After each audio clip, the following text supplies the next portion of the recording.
Right. So IPL is finally here, and which also means that this is that time of the year where all of us are playing the IPL fantasy games.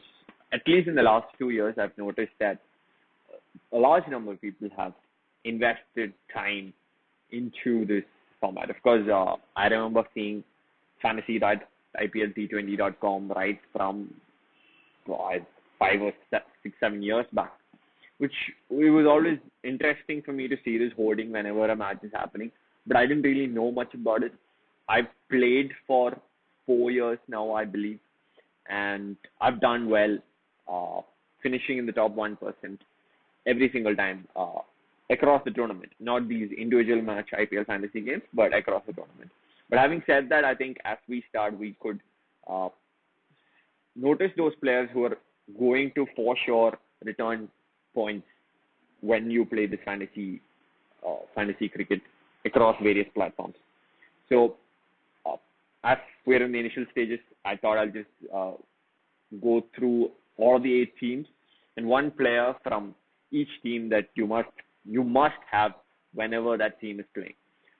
So starting with the very obvious, when RCB plays, you have to have Virat Kohli. That's it's a no-brainer. Of course, you would like to have AB de Villiers as well because he's also that kind of a player who can create that impact.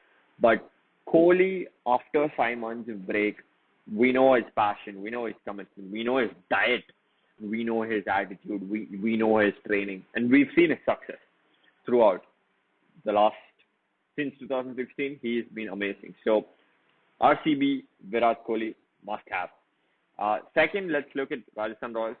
Though Steve Smith is probably a better player, I would go with Josh Butler because he's going to open most probably for Rajasthan and he's going to keep as well. So he's going to give you a few catches, something, and he's that kind of player who's going to make that impact. Probability of conversion is very high for Josh Butler, and we know what he's done in the IPL the last 2 years. Being a Mumbai Indians fan, that's one player I regret that Mumbai Indians let go. So Rajasthan Royals, Josh Butler. Sunrisers Hyderabad, Rashid Khan. He is exceptional with the ball. Nobody's been really able to consistently perform well against him. Uh, so easily the best T20 bowler in world cricket, Rashid Khan, Sunrisers Hyderabad. Of course, David Warner probably would give you a lot of points across the years. We've seen him get the orange cap, but we should remember that he's coming off a very poor tour of England. So if Warner fires in the initial games and you see that he is in form, definitely you should add Warner too. But otherwise, I would hold back on Warner. I would, but definitely have Rashid Khan. Kings 11 Punjab, definitely the captain, the new captain, young captain, KL Rahul. He has been the best T20 batsman for India, even better than Rohit Sharma, even better than Virat Kohli in the last couple of years. And especially because he was waiting in the bench. He was carrying drinks most of the matches, but whenever he's got opportunities, he's performed. And if you see the rankings too, you would see that he's in the top 5. He's ahead of every other Indian batsman. And we remember the kind of impact that he had for Kings 11 Punjab, the last 2 years as well. So Kings 11 Punjab, KL Rahul. KKR, I would go with Shubman Gill. Most likely he's going to open. They've let go of Chris Lynn this year. So most likely Shubman Gill's preferred position of opening will be given to him. Very solid player. So KKR, I know a lot of people would have expected Russell, but Russell bats lower down the order and there might be situations where he might not get to bat or he'll just bat 5 balls, which won't give you the kind of points in a fantasy system. Though Russell's probably a more important player for KKR than Shubman Gill. I think fantasy perspective, Shubman Gill is the person that you could go for. CSK, interestingly, I'm going to go with a not so popular fantasy pick.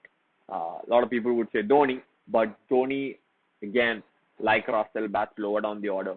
So I would go with Faf du Plessis because over the years, consistent performer has been Faf. Delhi Capitals, I would go with not Shreyas Iyer, but Prithvi Shaw because I think there's an increased competition of course, he's sorted out the number 4 slot for him in the ODIs. And he's a very good player too.